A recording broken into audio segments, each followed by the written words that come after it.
100% American made. And darn proud of it. The Charlie Kirk Show.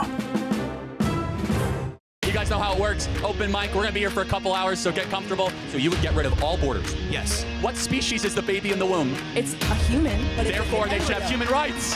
No. He's a liar. You're a typical leftist because you only care about yourself, not about the other people. It's very clear by how you're acting. What can I do to save the country? You answer that question every single day. You are doing something that is bigger than you. A lot of people. How are we doing? I'm on the move like a runaway. No turning back, I pick up the pace. I do not care what the others say. Listen, I told you that I did not come to play. We about to take it to higher heights. History's waiting when I arrive. Today is the dawn of a new, and I'm about to show them that they cannot hold me down. When you will win, then you learn from your losses. We came from the bottom and now we the bosses. The future is yours, so what will you choose? If you give it your all, you got nothing to lose.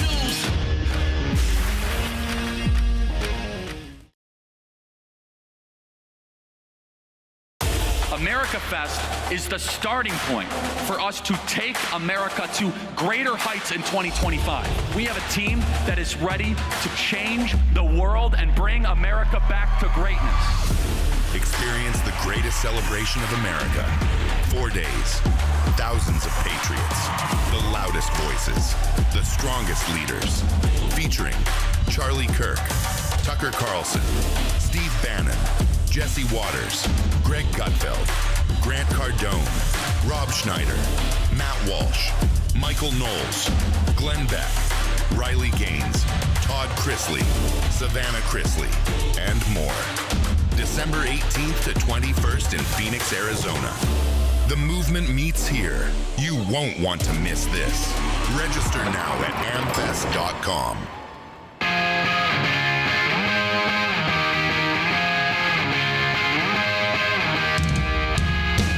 Welcome back. Here's more with Frank Turek. Remember to subscribe to the Charlie Kirk Show podcast. Listen to the rest of this.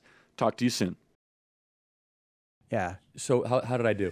You did excellently. Okay. Yeah. What else am I missing? Beautiful. Well, let me give another example for our listeners and viewers. It might be this. Do you realize that the eyewitnesses of the Titanic, the survivors, disagreed on how the Titanic sank? Well, I imagine because we actually didn't know how the Titanic sank for quite some time. Right. Because it happened largely below the surface. That's right. And some said it went down whole. Oh, I'm sorry. I thought you meant, okay. No. Look, this is a good illustration of what you're saying. Some said it went down whole. Others said it broke in two when it went down. What should we conclude from that, Charlie? Well, we should conclude that it did go down. That's it. that's the water was cold. That's right. No, and that everyone agrees there was a resurrection. But they also all agreed that there were female witnesses at the resurrection. Very embarrassing. No, embarrassing, and by the way, multi-gospel. That's right. Every gospel says it. So, but then also the discrepancies play against a unigospel central canon. They do. What is the right term? Well, the term that there was a shared canon, a Q document, they will say. Yes. Yeah. Okay. Then they all. Yeah. Well, obviously, what we're finding in the New Testament, well, maybe not obvious for everybody, is that we have multiple independent sources of certain events.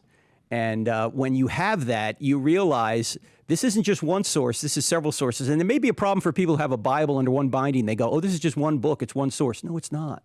These documents were written down in the New Testament, written down by 8 or 9 authors, depending upon who wrote Hebrews. And they were written at different times in different places by people who were not in contact with one another all the time. So I don't think that, that's a pretty weak one. That's the best AI could do. Yeah. I want to get to evolution in a second. Okay, let's do that. But let me do this Sure. one. I think I could do this one too.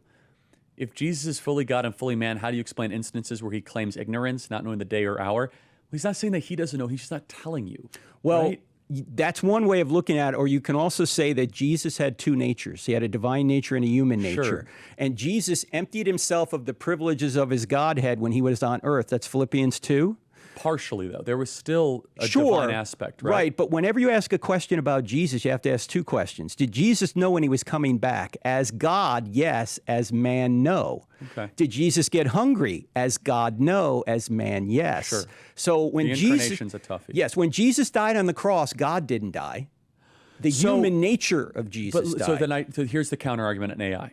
They say that's a heresy in the 5th century that centered that Jesus had 2 separate persons, one human, one divine, rather than one person with 2 distinct natures. Yes. So what's the difference? Does that make sense? Like, yes, he had one person with 2 natures. He had a divine nature and a human nature. Let's give an illustration from Nestorianism or something. Yeah, Nestorianism. Yeah. Let's give an illustration from movies. Not my favorite movie, but you remember Avatar?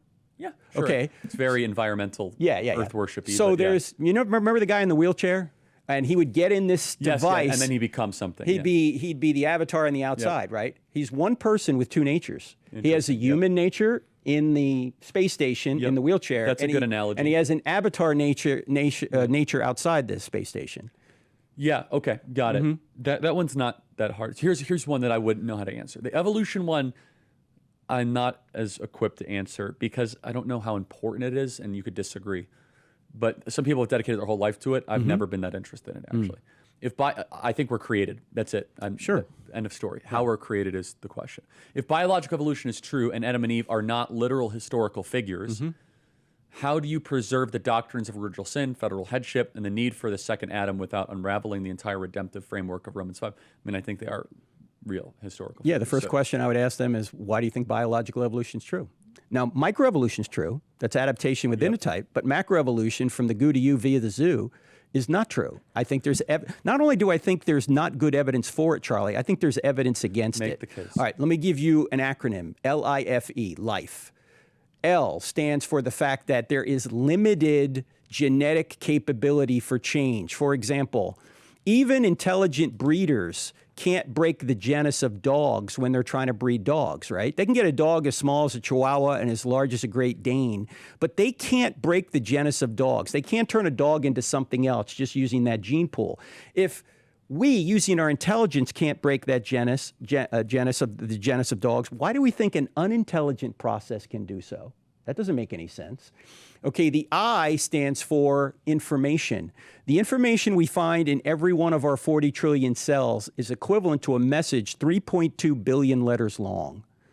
And to use an analogy, if you're walking along the beach and you see Charlie Loves Erica in the sand, you don't assume the waves did that or crabs came out of the water and made that message. You would say, that's evidence of an intelligent being, right? Well, if Charlie Loves Erica requires intelligence, why doesn't a message 3.2 billion letters long require intelligence?